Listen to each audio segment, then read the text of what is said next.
the floor to Ms. Shekhy from Kurdistan and the organization GENEVA. Thank you. Thank you, Madam President. Dear attendees, I am here today to address the ongoing struggle of the Kurdish people under the rule of the Islamic Republic of Iran. With a population of nearly 12 million, Kurds make up approximately 15% of Iran's total population. Despite this relatively small percentage, the disproportionately high number of the executions, arrests, and persecution targeting Kurdish individuals serves as undeniable evidence of the Iranian state's systematic violence against Kurdistan. Historically, Kurdistan has been a battleground for the Islamic Republic, particularly since 1979, when Kurds rejected the establishment of the Islamic Republic in a referendum. In response, the Iranian government declared war on the people of the Kurdistan under the pretext of jihad. This conflict has resulted in the deaths of thousands of Kurds and forced countless others to flee. Since then, 1,586 Kurdish political prisoners have been executed, including 59 Kurdish youth in a single day in Mahabad. Thousands more have been killed in government-led bombings of Kurdish cities and villages.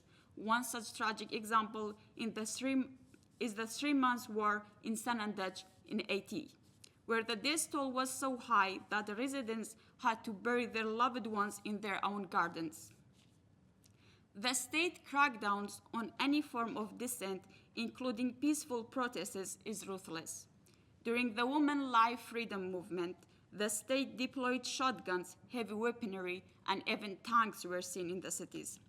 These brutal measures resulted in the deaths of over 140 people, including children and women, and left thousands more injured. The repression of Kurds has intensified since the rise of the Women Life Freedom movement. Activists are heavily targeted, leading to increasing arrests and executions. Of the 442 executions in Iran in 2024, 103 were Kurdish individuals. Out of the 12 political prisoners executed in this year, 10 were Kurds. Out of 947 arrests, 48 were Kurds. 12 Kurds, including 16-year-old Berzin Hamzazada, died as a result of torture in Iranian prisons last year. The Iranian government assaults on Kurdistan extend beyond its people to the environment itself. Each year, hectares of lands in Kurdistan are set ablaze under the guise of targeting Kurdish political parties. When wildfire breaks out in the forest of Kurdistan, the government often neglects to extinguish them, preventing the environmental activists from intervening and arresting many of them in the process. The threat of landmines, remnant of the Iran-Iraq War, and more recently laid mines, poses another significant danger to the Kurds. In 2023, 96% of the landmine victims in Iran were Kurdish, a stark reminder of the disproportionate impact on the Kurdish population. Decades of security measures in Kurdistan, combined with a lack of economic development and job opportunities, have forced many Kurds into coalbury, a dangerous profession where Kurds transport contraband across treacherous border regions. Coalbars, ranging from 13 to 70 years old, undertake perilous journeys for major wages, often facing gunfire from Iranian forces.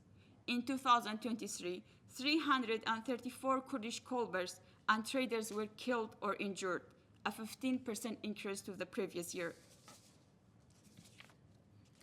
The Kurdish language, which is essential to preserving cultural identity, faces systematic suppression. Educators and activists advocating for Kurdish language education are routinely detained and subjected to severe penalties. Some, like the teacher Farzad Kamanger, have even been executed.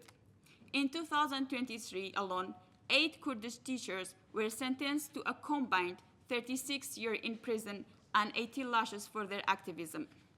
Kurdish women face dual layers of oppression, both for being Kurdish and for being women. Despite this, they have remained at the forefront of the resistance against the government's repression. Each year, dozens of Kurdish women activists are arrested and subjected to harsh penalties. Among them is Souda Khidrizada, who gave birth to her daughter Ala while imprisoned and now is raising her in prison. Bakhshan Azizi, a political prisoner, faces a death sentence, while Zainab Zalalian is the only woman serving a life sentence in Iran. Varisha Muradi, Sakina Parwana, and dozens of other Kurdish women continue to endure torture and harassment in prison, yet they stand firm in their resistance to the Iranian government. The ongoing struggle of the Kurdish people under the Islamic Republic of Iran are vast and multifaceted. It is a systematic effort to repress and silence a population that has long sought justice, equality, and freedom. We must continue to raise our voices and demand accountability for these atrocities, not only for the sake of Kurds in Iran, but for the broader cause of human rights and justice worldwide. Thank you for your time. Thank you very much. Thank you.